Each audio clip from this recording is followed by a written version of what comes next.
This is Wednesday, December 13th, 2023, regular monthly board meeting of the Ogdensburg Bridge and Port Authority. This meeting is called to order. Mr. Lawrence, any letters of communications to the board? No, but we do have an individual, I believe. David, you want to speak? No, I'm just here for kind of information only, just to see what a good meeting is run like. Oh, You know, come to the right place. I'm having trouble with the union, and they've got me pointed at you guys again. And I know better than that, Okay. okay? Well, So- no, I wasn't aware of exactly what you needed to, if we needed to speak or anything that you wanted to know. No, Okay. I'll just sit and listen. And Okay. Okay. I have no complaints really. I just said my complaint.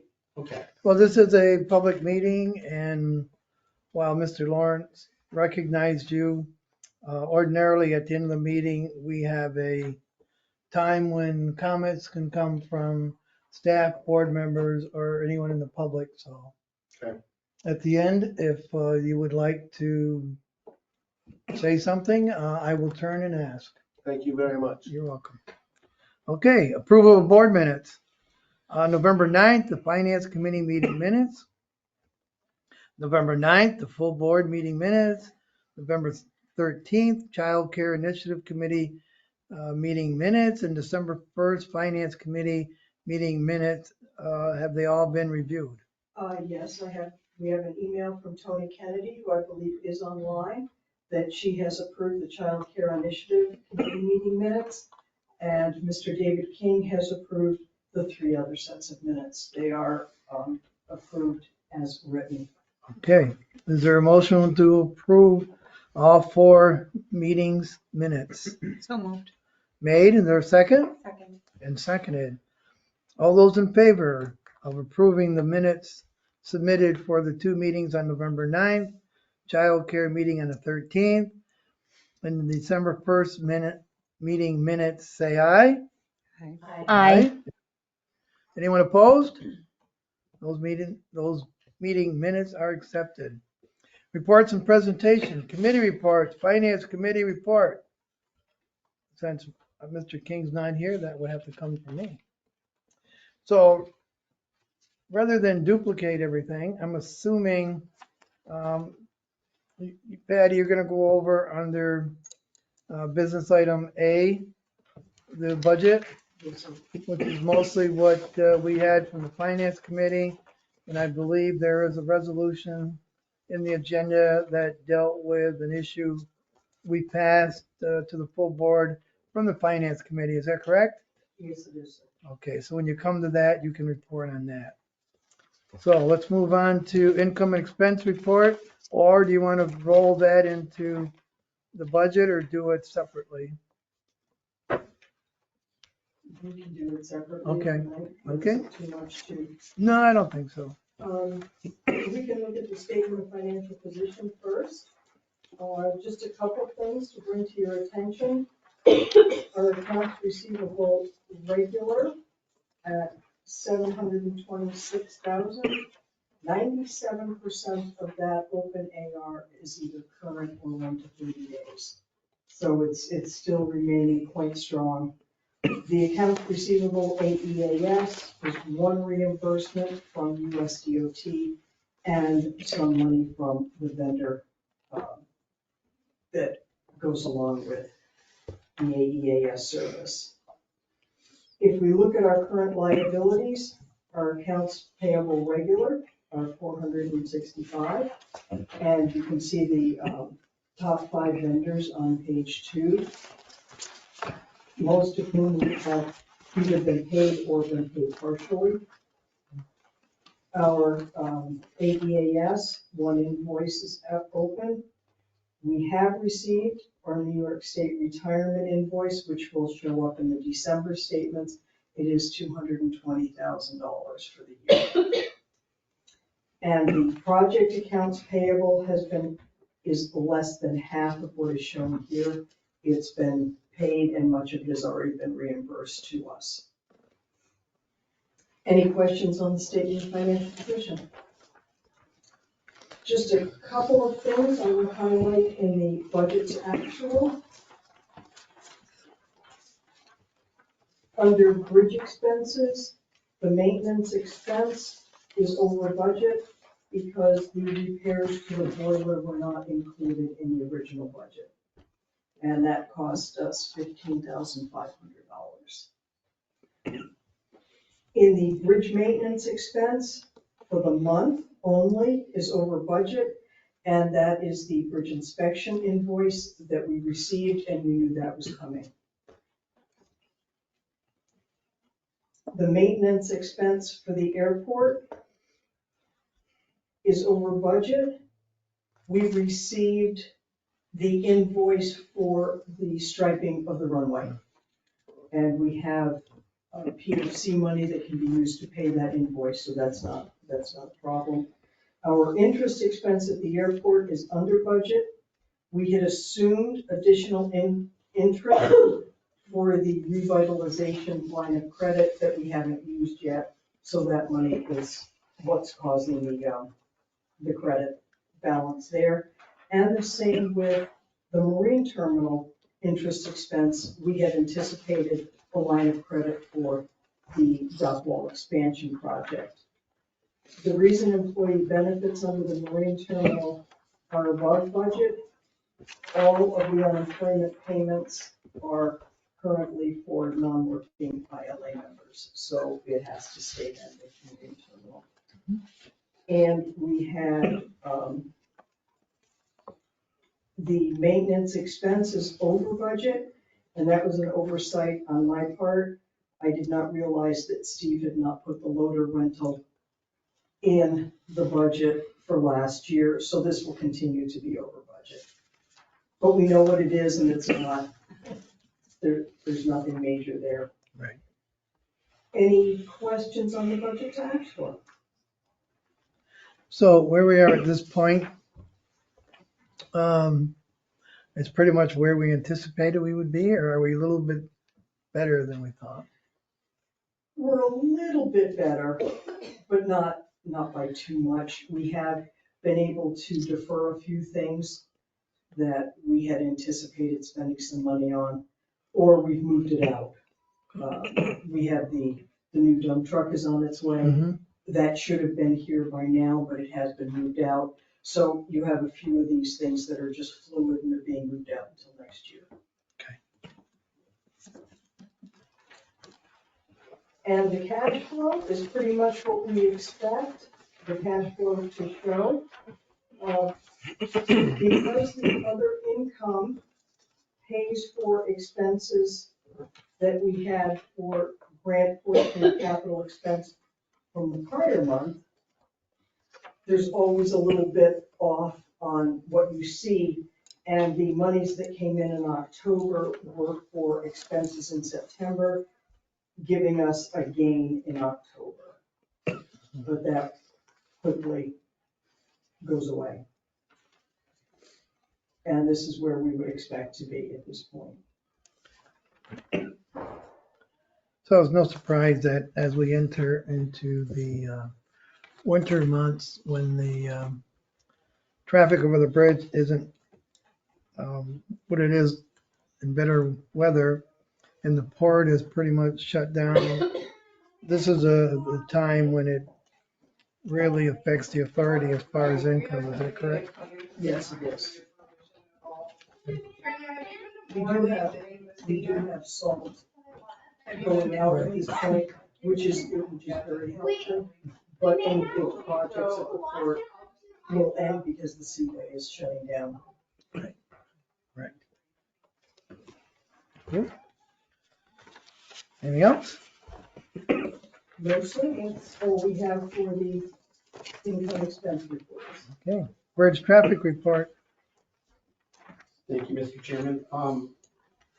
A little bit of good news in that when you take a look at total crossings, 2023 to 2019, we're down only 17.3.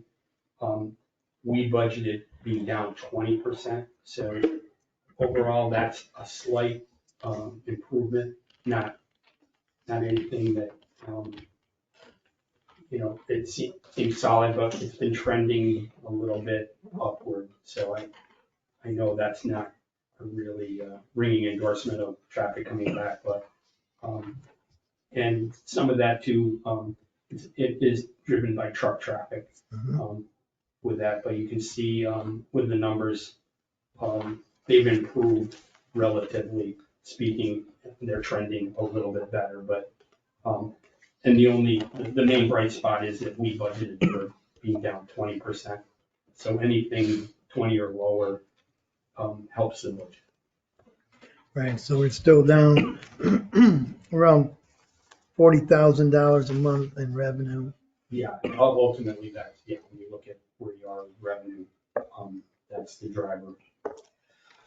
In the discussion with Albany, you pointed out in the past couple meetings that, we're about where we thought we would be in crossing and the smaller amount of revenue than we had before COVID, pretty much. Yes. So they're aware of that. And we did explain that the restrictions coming in from Canada were not lifted actually until May of 2022. So we've actually only had 1 year, just over 12 months, almost 18 months of seeing where this will go. So we're not yet, I don't think, in a position to say this is where it will be. And one factor in that in 2019 number, we were seeing a lot of Canadian airport traffic. Right. That right now is not part of any of that number. So somewhat, that's another thing out of the picture when we look at our number now, that we aren't generating any kind of traffic like we had back in 2019. Only because I'm aware of the exchange rate, because where I was over the weekend. Has it changed a little? I don't see as many blue and white license plates, but I'm wondering, are others from here going over there shopping or? No, I don't see that. I pay more attention to the lack of Canadian traffic over here. And I think when you and I have talked about this, I think the pandemic taught a number of Canadians how to do things over there, that pretty much when the money was right and things like that, they could come and purchase here. Right. And I think their shopping habits, they're not so relying on the US. I think they've changed. Yeah. Absolutely. Good. Anything else? You've listed it pretty much through the year, and I think it clearly shows the difference in traffic month by month.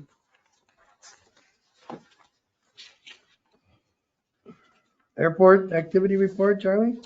Yes, for the month of November, again, 400, still staying strong in a way, 463 employments.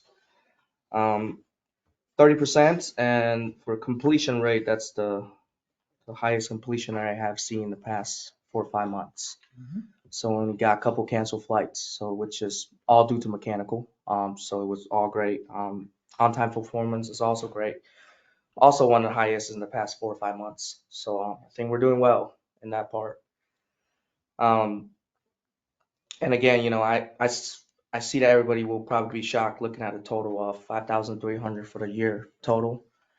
But as me and Steve talked about it for a little bit, the first, you have to generate that 833 employments every month in order to hit that 10,000.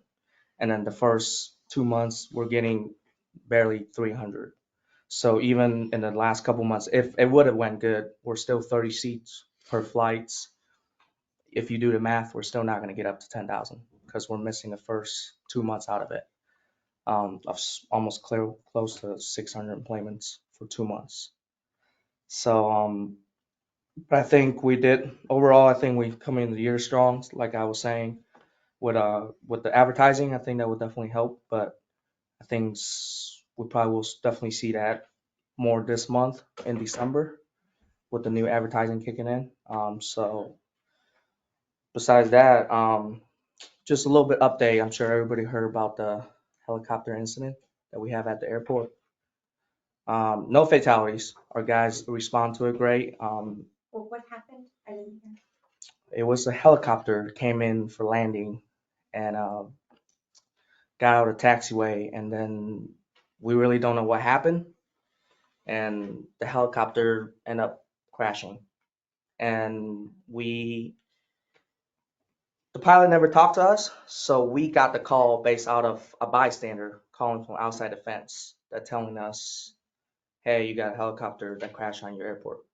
But for our guys, there's really the way, I talked to NTSB about National Transportation Safety Board, is that with our guys' offices, there's a line of sight that you can only see so far. And he was down all the way at the end. So without the plane being actually physically on fire, we wouldn't even knew there was a plane that went down there because there was no communication going through. So it was, again, we did the best what we could have done for our, and guy lived and he had no issues, but the plane pretty much sustained pretty dramatic damage. So, but there's no damage to any of the payments or what have you. So we did great. And again, I thank Ogdensburg Fire Department and Hewlton both respond to it and help with the situation. So our guys, they're our personnel, but we still would like outside help because that's in our plan that we need more help. State police And state police. Ogdensburg police were Yep, really great. both of them were there, so everybody helped each part of it because there was a lot of bystanders looking around. So the police really helped with the traffic flows and everything. So, but overall, we did good, and yeah, I think we did well, and then we handled it well. Okay, so yeah, I'm so glad to hear no one was, so he was not injured? Nope, not at all. Okay, great, that's great to hear. So is there any other impact or liability to the airport because of that? There's not. So from our end, is as airports, we respond to an incident or an accident. From there on, we contact the FISTO, Flight Standard District Office. So they will take over and they will dispatch NTSB out for investigation if there's need to be. Usually they will dispatch NTSB agent for the regional if there's a fatality for the next day. And the plane cannot be physically moved until NTSB cleared the plane to be moved. So every piece stayed the same at what there are until they're cleared by FAA or NTSB. So we got the clear sign from them the same night, and then the owner came and retrieved the aircraft the next day. That didn't impact our flight schedule at all. It didn't, so it was right next to the taxiway. So what we did is we closed that section of taxiway, so Contour could still come in straight in and land and get right off. So no flight was being disrupted for that. So Good. And we thanked everyone with a letter. I sent out an email to all the fire department and police department to thank their contribution to the rescue. So Well, as you said, Charlie, they did a good job. They were there in a hurry. We certainly appreciate that. And the 95% completion rate on that, from what you hear across the country is pretty remarkable. I'm not surprised at the numbers. I'm disappointed at the numbers. I always like to see that 10,000 employments, we're not there. And I'm sure Charlie, because you're there every day, that I know you're working on it. The rest of the staff is on doing the best we can to improve air traffic service out of our airport. So I guess that goes without saying. it is I'm constantly looking for air carriers, low cost carriers, because that's what's driving your smaller country people from North Country to, again, up here really is to the North Country, to warmer states, to be sane. And that's what we've been working on. So we're still working on that. Good. Any other questions of Charlie? Tony? Any questions of Charlie? No, I have no questions. Thank you. Board activity report. Um, First off, the salt inventory for November. As you can see, there was only 5,100 tons that left the port. Just to fill you all in, last week we had a 5,400 ton week. So things have picked up, obviously, with the weather. A couple small flurries, storms, the slush the other week. Same goes for the treated salt. It seems to be the salt company themselves have reached out. Sounds like there may be an added need to blend again, but we haven't confirmed that yet. Looks like there's more orders. From what I have seen too, there's even some of the local prisons and other stuff on the New York State and County contract have got on board with this treated salt. So I think within the next few years, you'll see this kind of catch on even at the local level. Is this all within the blue line? Within the Adirondack Park?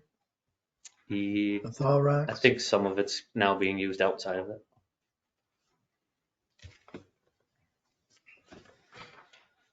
And for ag inventory for meal and pellets, we had almost 240 ton out the door for the month of November for meal and almost 1,000 for the pellets.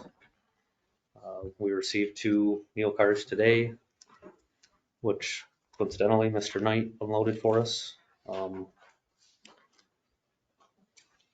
Current inventory is getting a little bit low with pellets, but I imagine that the customer knows and will send a rail car, but there are, I think, possibly 4 cars to arrive in the next couple weeks as well. So far, I think they all include meal, but we will see. Any of the pellets come in by rail? Yeah. Yep. Oh, that doesn't show it. Am I not looking? I see the meal coming in by rail, but not the, Yeah, that's for some reason. Yeah, we can work on that. okay. Other port related, the all 7 transformers have since been loaded out and gone to their home in Chattagat. It was impressive work with the trucking company, local National Grid, Verizon, utility folks with their bucket trucks and New York State Police assistance. It was impressive to see them make their trip to Chattagat. They cut it down to, originally it was a day and a half to half a day, so they got the hang of things.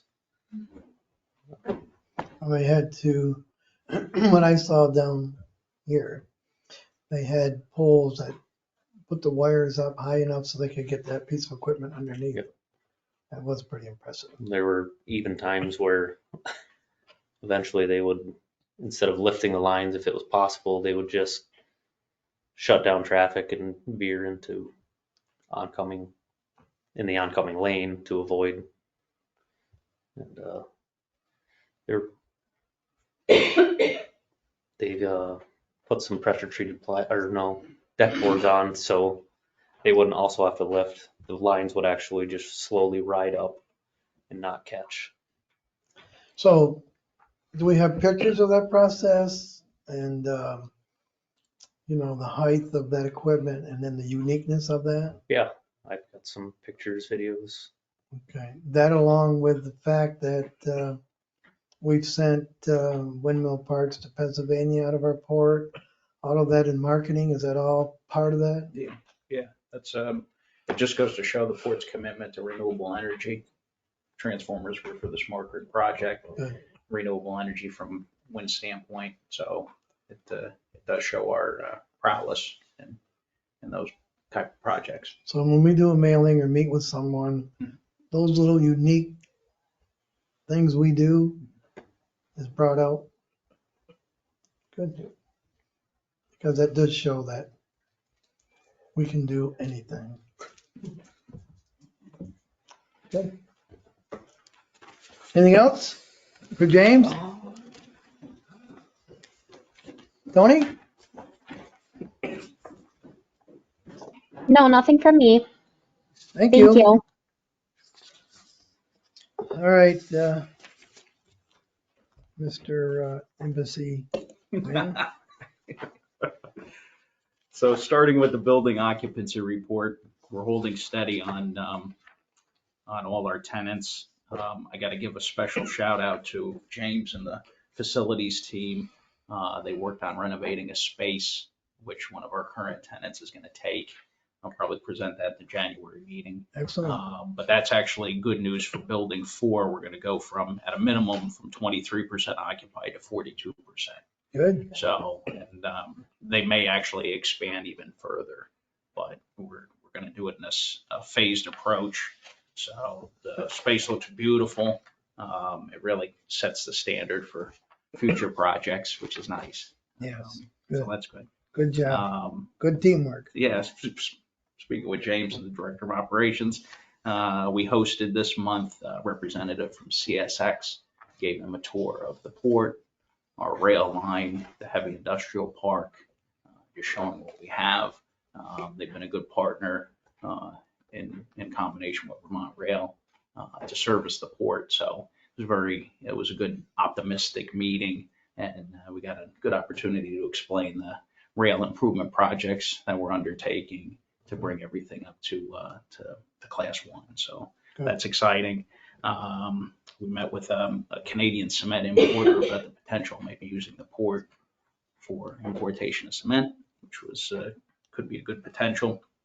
I had the good fortune of attending the Great Lakes St. Lawrence Seaway Development Corporation and the U.S. Coast Guard hosted their, I think it's bi-monthly or quarterly security meeting, which also included a tour of the locks, which really gave a new appreciation to what their operation is. And in the security realm, a lot of discussion was on artificial intelligence and how that's either going to help the marine industry and could potentially hurt it. So it's pretty eye-opening to see what that's all about. But certainly the tour of the locks was great. Got to see the biggest ship that can go through the locks, actually go through. It's a feat should be on Modern Marvels. So that was nice to see. So I thank those two organizations for hosting us, and continuing discussions with a Canadian Green Industrial Emissions Company for purchase of heavy industrial park property, and I'm excited to either December or January potentially have an offer in hand to discuss further with the board. So that's moving in a good direction. They're very optimistic about locating with us and building some jobs here. So we're happy about that. Excellent. Anything else? That's it. Any questions from anyone? Tony, you good? I'm good. Thank you, Anthony. Okay. Any unfinished business, Mr. Lawrence? Go right into business items. A1. Patty? We've been doing a lot of work with Albany recently, talking with Department of Budget and things like that. So I felt it was time for us to take that next step and make our budget look more like other authorities. So I perused websites and found an authority that I said, well, we can start to mirror our budget after their budget. Much more of a narrative situation than just spreadsheet after spreadsheet, highlighting the important information that DOB would need to see where our budget is. Our first page, organization and prior year discussion, is taken directly from what's known as the management discussion and analysis from the audit. But it's a very concise look at what's happening in all our 5 areas. So I just took that right out of what we wrote prior. There is one change that needs to be done in that. Did you notice it? On that first page.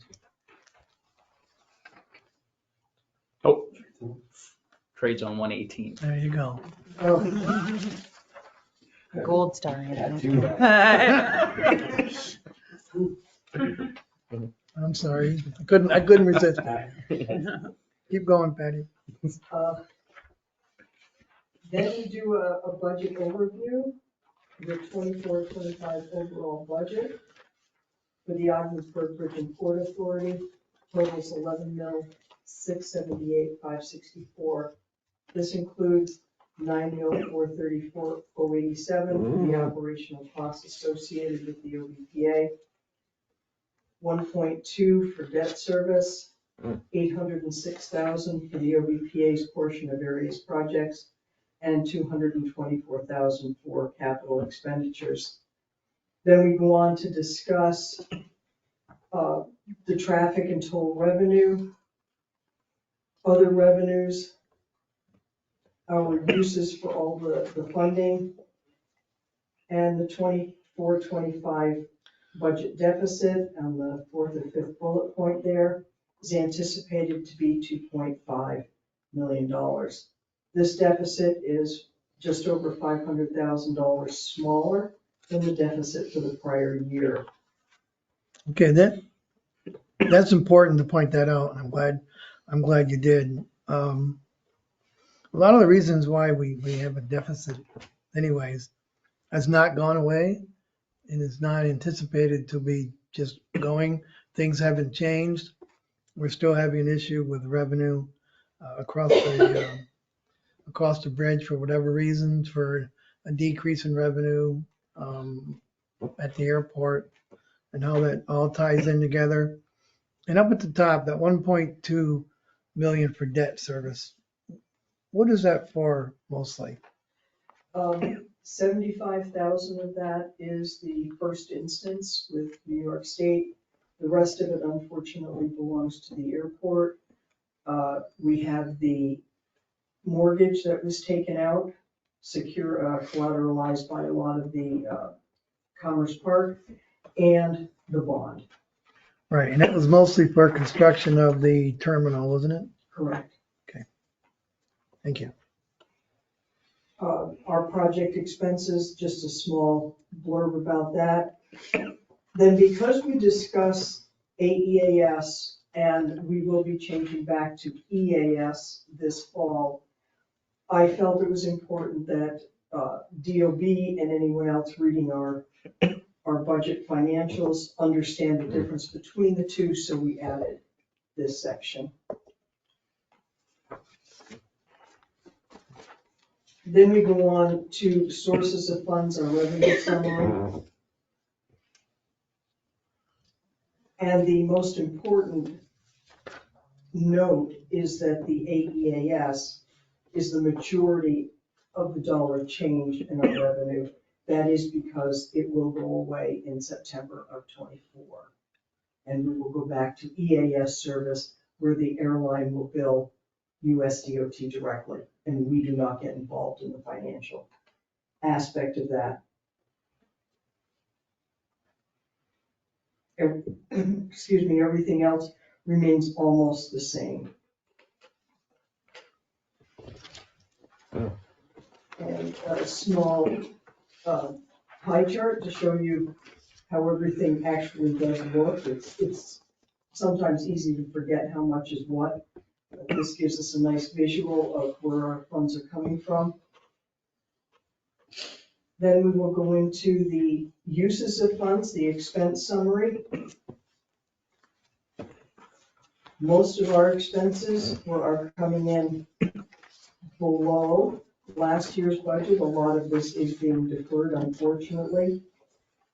As stated in the final bullet point, that this conscious reduction reflects the deferral of many capital projects with the knowledge that at any time, one of these deferrals may become a necessity for which the funds will not be budgeted. So it was important to let DOB know that this could happen. We do have 7 open positions. There were more than I thought there were when I spoke with the Finance Committee, 6 of which will not be funded in the 24-25 fiscal year in order to keep personnel increases to a minimum. So the only increases to personnel will actually be mandated raises with the collective bargaining agreement and coordinated employee benefits. So, Mr. Lawrence, during COVID, did we lay anyone off? Excuse me, during No, we COVID, did not. did we lay any? No, we did not lay any back. Any were either retirements or most of them were retirements. They were all retirements. Yeah, or people leaving, and we did not replace them. Other people have picked up that work. And all of our employees were kept employed during the worst of COVID. Good. Thank you. And on the next page, you can see the pie chart that shows actually our uses. Once AEAS goes away, the pie charts for both income and expense will look a lot different. But right now, they show a great portion of it going to AEAS. And, excuse me, then finally is our debt service. And you can see how all of that is stacking up for fiscal year 24-25. We have gotten, one term loan was paid off, the line of credit was paid off, and the fuel service station term loan is also paid off. So those happily will not be there for the coming fiscal year, which is always good.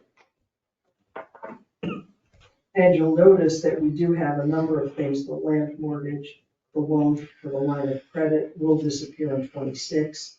So we do have some things that are actually going to be falling off the books. Then I took the opportunity to show the differences. We have the departmental budgets, and the Bridge and Commerce Park go rather hand in hand.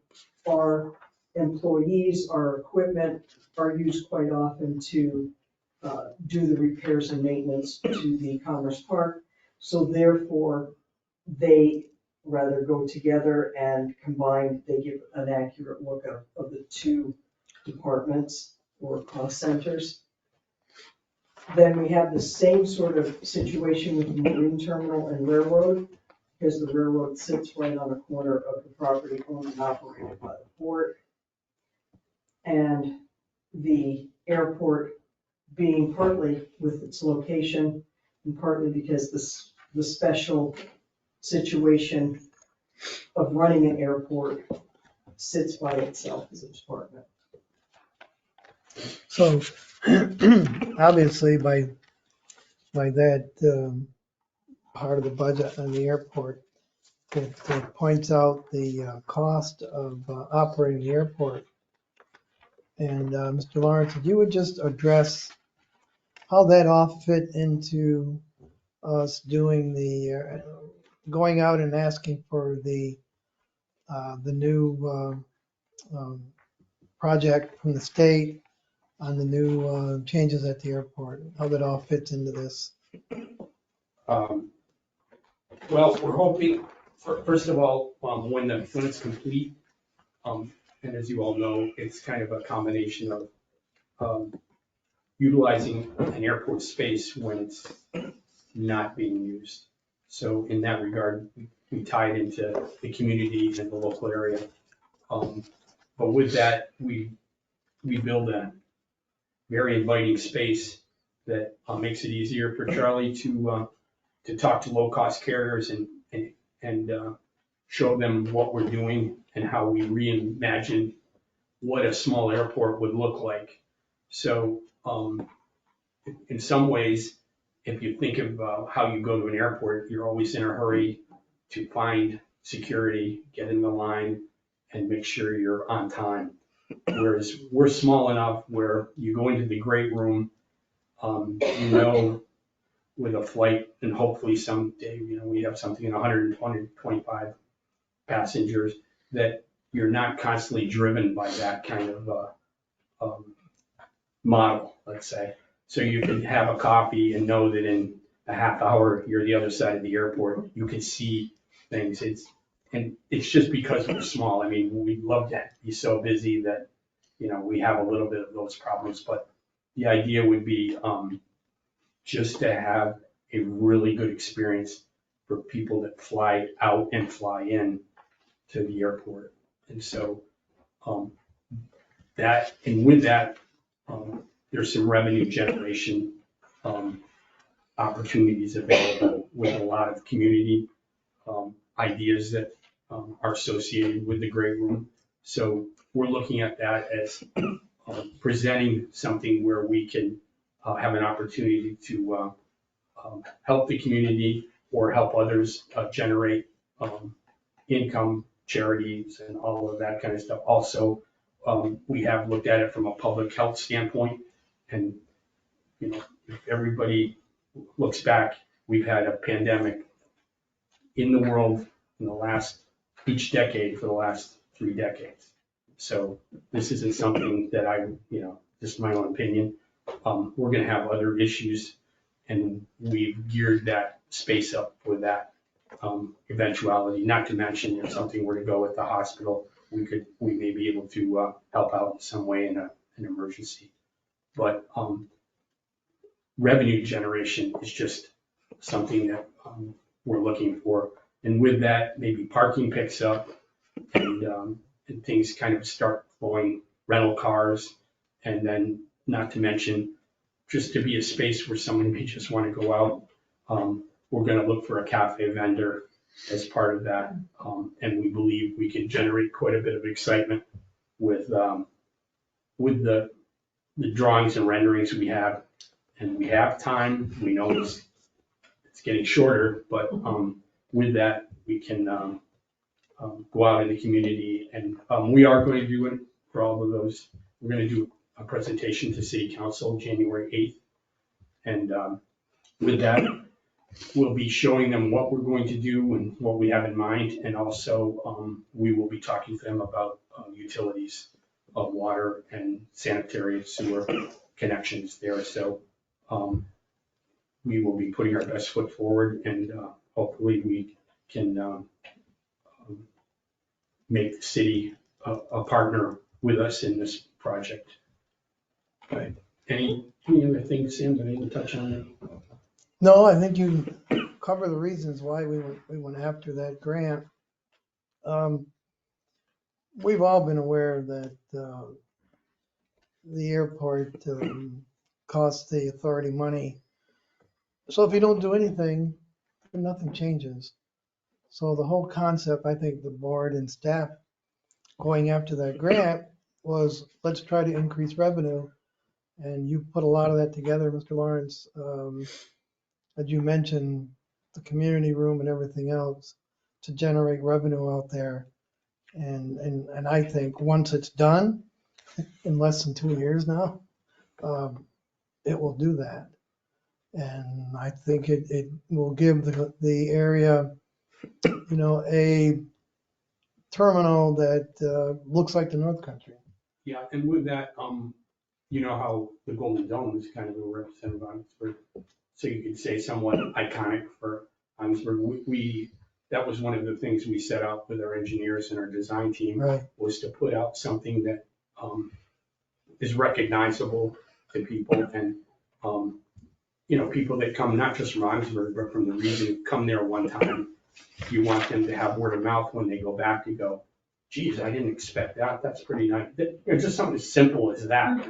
But it wakes people up a little bit to know that, you know, it isn't just, you know, kind of a warehouse feeling space. So they increase the terminal space. You want something where you exceed someone's expectations when they first come. So that's kind of where we were driving at with the design. And I think when you see where we're at, we have kind of a fly-through presentation that's really interesting. It really gives you that feel of that's what it's gonna be looking like.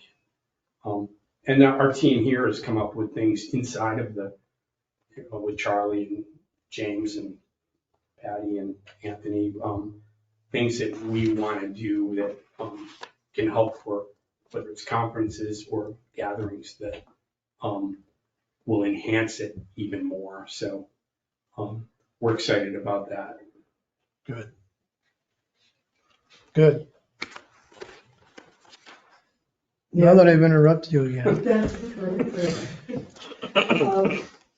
The budget as presented, which we do have a resolution asking for its approval, but part of that budget comes, has a resolution under other such matters, which is going to affect the wage schedules for our part-time poll collectors and our seasonal summer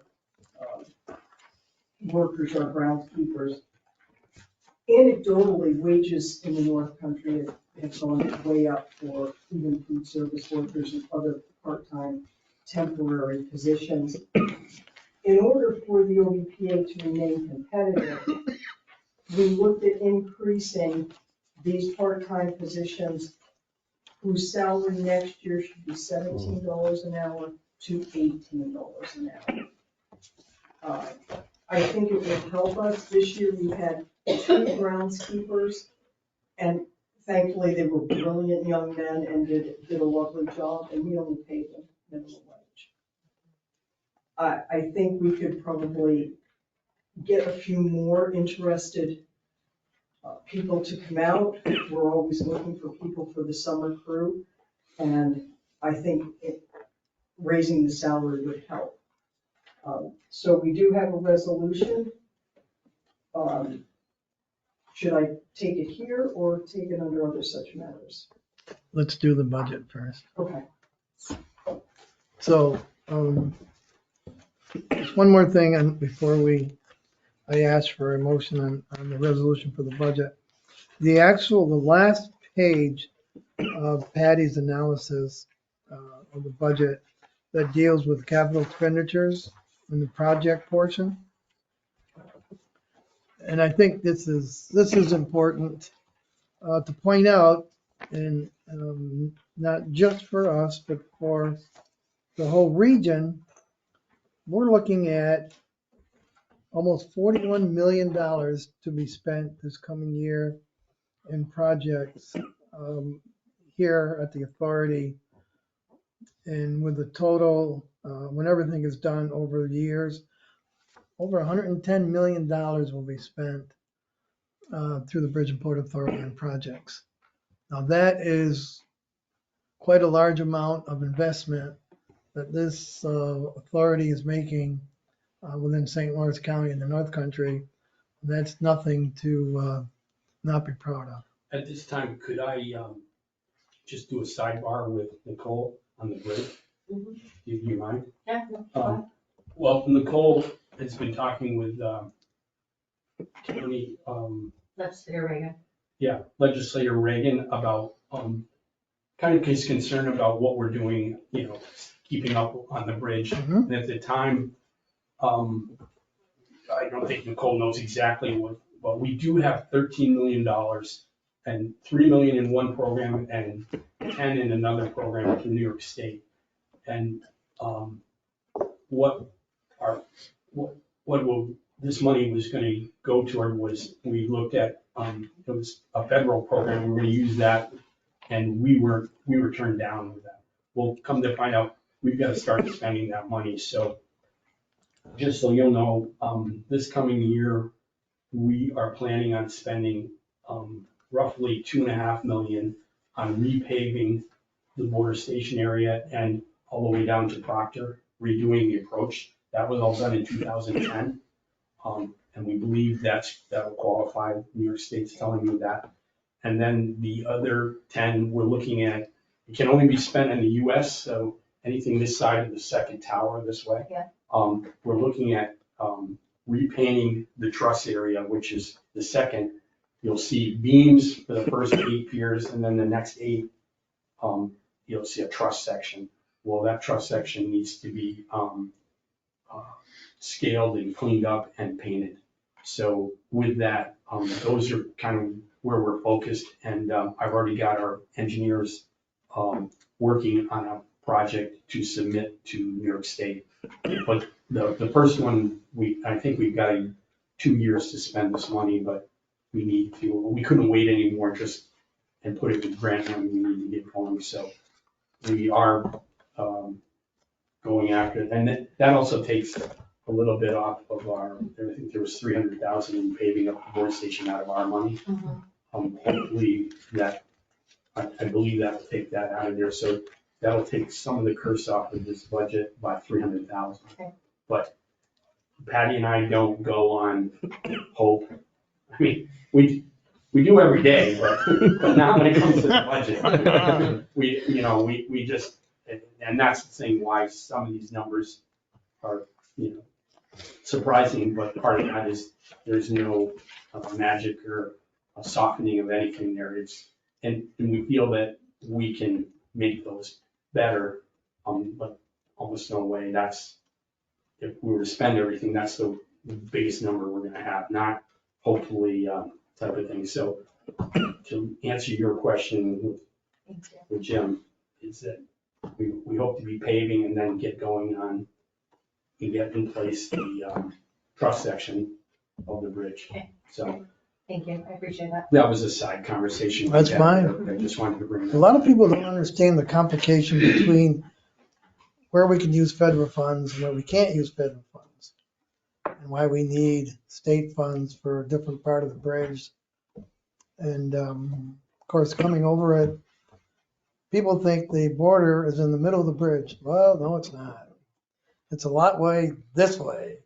So, having the funding to do everything we need to do and where we get that funding from, a lot of people just don't understand that we just can't take any grant from anybody and use it wherever we want. And we are coming up with some kind of approach with our elected officials federally to maybe get some kind of dispensation that says, in our special case, when we take on federal funds, it's not a complicated thing. It's something that when we're granted that it allows us a lot more flexibility. So that's kind of the approach we're gonna take rather than project to project, because it's gonna help in the future for future maintenance. Aren't most bridges jointly owned, Yes. except for ours? Which is okay, I'm good with that. But it's just something unique in our case that a lot of people just don't understand. And it's like, well, why don't you use the money over there where I've seen a bad part of the bridge or something. Well, the bridge is fine, but there's reasons why we do things where we do it. Right. Good. So the resolution, agenda item A1, get this out of the way so Patty can relax a little. Approval of the 2024-2025 OBPA annual budget. The resolution is before you. Patty has pretty much explained everything. If you need any additional details, she certainly has it. A job well done. Thank you. So I'm looking for a motion to approve that resolution to pass the budget. I would make that motion. It's been made Second. and seconded. Is there any further discussion? I would just like to say,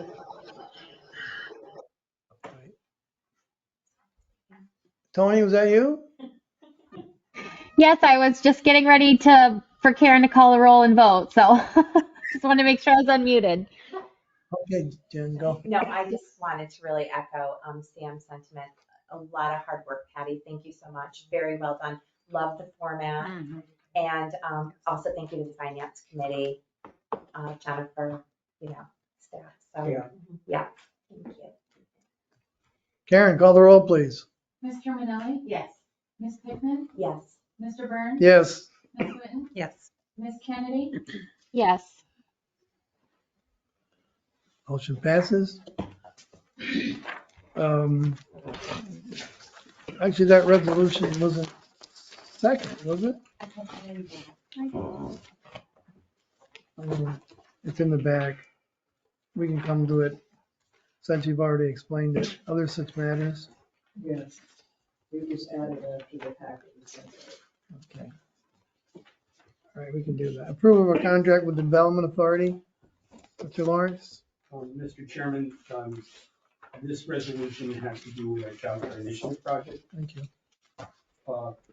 Pursuant to the NBRC 2023 Catalyst Grant Award for the Child Care Initiative project, the Ogdensburg Bridge and Port Authority is required to enter into a contract with NBRC designated local development district, LDD, which is DANC, the Development Authority of the North Country.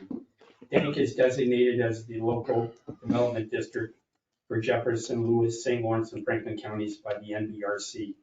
The NBRC has designated the LDDs as the preferred entity to administer the NBRC grants.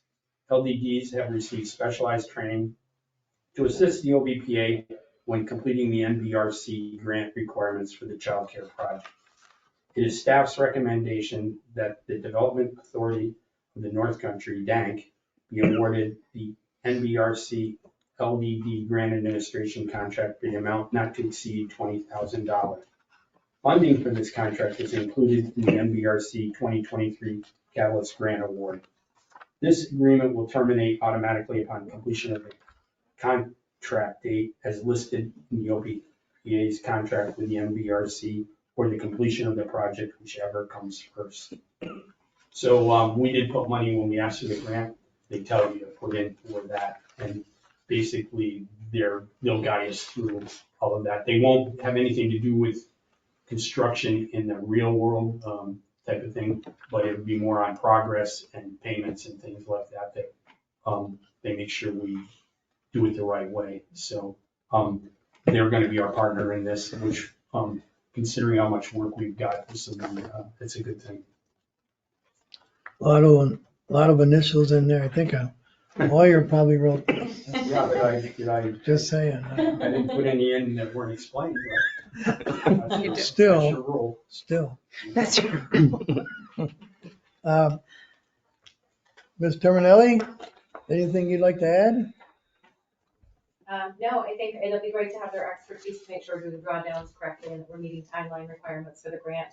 All of our different monetary avenues are coming together so that we'll be able to get this project off the ground. It's been a long time coming. We're excited to be moving forward. So, and always having DANC on board is always a benefit. I'm just on top of that. At the end of the week, we will be seeing the RFQs for the engineering and consulting firms. Okay. Good. So we'll probably between the 15th through the 1st of January, committee members will be seeing those. Okay. And kind of can review them and get your thoughts there together on that. And then we'll probably schedule something the first of the year and talk about it. So Tony, did you hear all that? I did, yes. Okay, good. I just want to make sure you were in on the loop there for the child care committee. Any comments, Tony? It's pretty much the same echo sentiment as Nicole. I'm really happy that, it's been a long time coming that we're just continuing to move forward, and I'm thrilled that we're at a point where we're going to be able to start having more regular meetings and kind of moving towards getting the project officially going. So just very excited and happy and proud of the work that we've been doing. Good. Well, you and Nicole did all the work. I just signed the paper. Well, other than staff, I mean, that's understood. The staff did everything. So who's gonna move this? So moved. Move, second? Second. Seconded. Thank you. Any discussion? Karen, call the roll, please. Ms. Hickman? Yes. Mr. Burns? Yes. Ms. Whitten? Yes. Ms. Kennedy? Yes. Ms. Terminelli? Yes. Thank you. Agenda item A1. Approval of an agreement with Sealer Engineering for PLA. Mr. Lawrence? Yes, Mr. Chairman, this is an agreement that with Sealer Engineering that has to do with the port expansion project.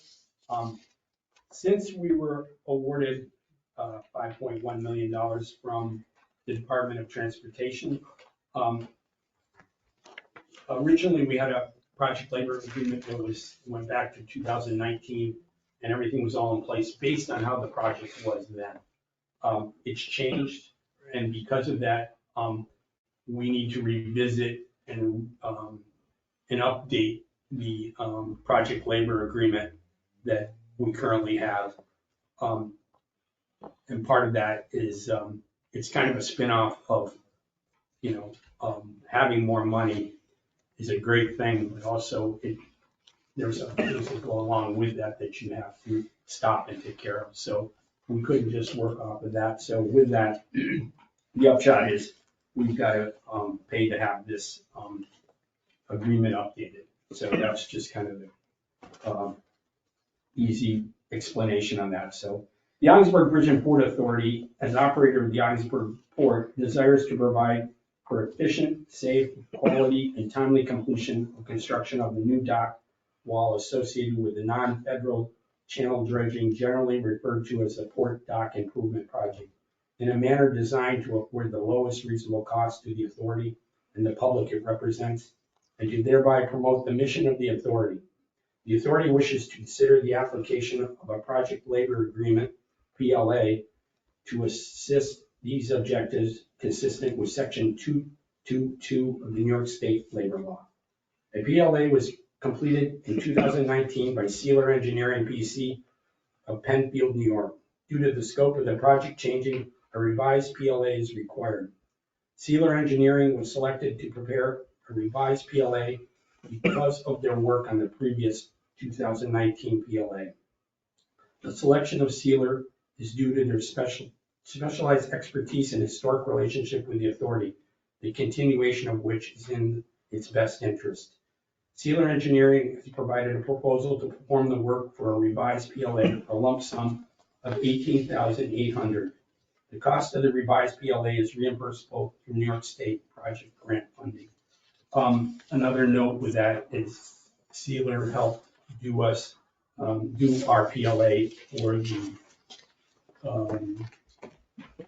airport terminal with that. So we went through that. That's complete and ready for the upcoming construction. And I was very impressed with Tim Sealer. He really knows well. He also interacts with the unions very respectfully and has great knowledge with that. So that was a pretty, actually it's quite easy to go through. So we by that PLA, we show our support for all the unions in the area. And like I said in here, it will reduce costs for project, and that's all a good thing.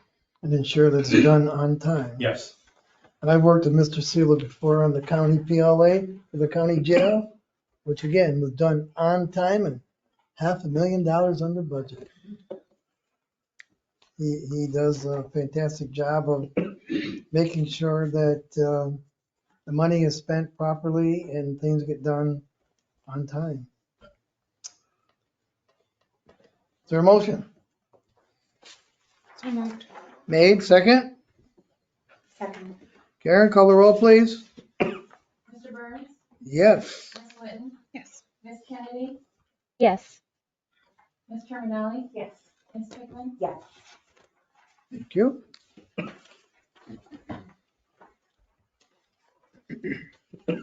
Where are we now? E2. Who's doing this? You? So approval of handling and storage agreement with Ingredion Canada Incorporated. Staff has negotiated a handling and storage agreement with Ingredion Canada Incorporated for grain cargo at the Port of Ogdensburg for a period of 2 years, commencing January 21st, 2024, and terminating December 31st, 2025, at the rates provided below. Truck receiving, stockpiling, and loadout, $10 a short ton. Rail receiving, stockpiling, and truck loadout, $12.85 a short ton. storage at $2 a short ton, and overtime labor at $80 per person, 4-hour minimum. This is an extension of the new agreement, but we have a new agreement every 2 years with this company that brings cargo through the port.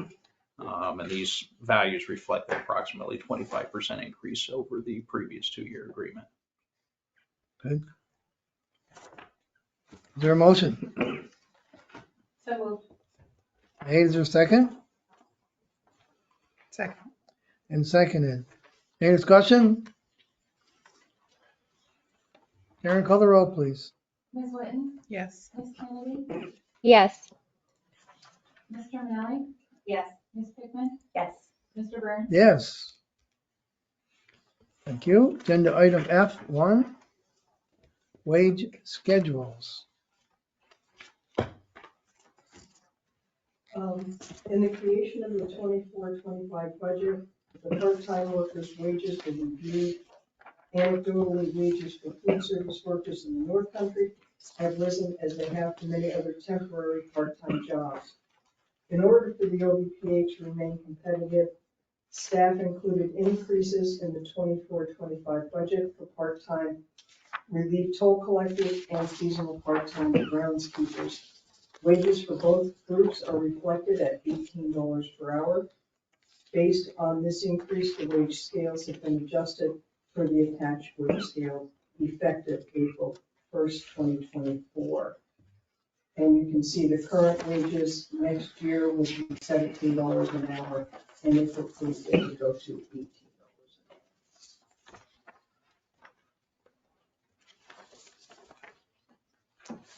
Considering what's going on, a lot of different retail and food establishments, that's still a little low in my opinion. But And the cost of living has cost of more than, living- I mean, it's Yes, surpassing anything, so I think that's so. getting up to where it needs to be over, is that a 4-year term? You're 2027? Yes, it would increase by 25 cents a year for the next 4 years. Okay. Toll collectors, maintenance staff, and the bridge crew, which is, that increase is more than reasonable. Mhm. Is there a motion? So moved. Motion's been made. Is there a second? Second. Is there any further discussion? If not, Karen, call the roll, please. Ms. Kennedy? Yes. Ms. Terminelli? Yes. Ms. Pickman? Yes. Mr. Burns? Yes. Ms. Whitten? Yes. Is there anything else? Mr. Lawrence? No, Mr. Chairman. No other business? Concluding comments from anyone? Mr. Knight? I don't understand why there isn't more people here. This has been so interesting. I'm glad I came. Good. You're always welcome, and anyone else would like to attend. Well, thank you. I can't remember if I've ever seen those chairs filled though. No. Maybe I can get some of my friends to come next time. There you go, yeah. I thought snacks would be better, actually. Snacks? Christmas time and all. We're not authorized to do that. It's a good idea though, man. Patty didn't put it in the budget. Sorry, I'll second it. Anything from staff? No, Mr. Chairman. Anything from board members? Next meeting date proposed, January 11th. Oh, shoot, I came right from work. I don't even have my phone with me. And that will be the end. Oh, yes. the annual Oh, so that means, you're supposed to remind me, we have to name a nominating committee.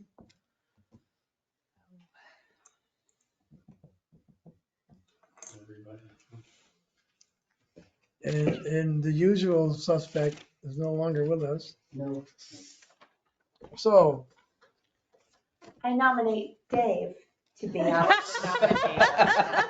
I get a second? Uh, that's bad. Has to be the person not here. Can we get a consensus? Tony, you second that? I do, yes, Dave. All those in favor say aye. Aye. Anyone opposed? There you go, Dave. You're welcome. Poor guy. Now who gets to tell? It's a good thing, Who's gonna be the it's a messenger? good thing he's not online. Oh, Okay. So, with that, the annual meeting, understand that, whatever Dave comes up with, and maybe none of us,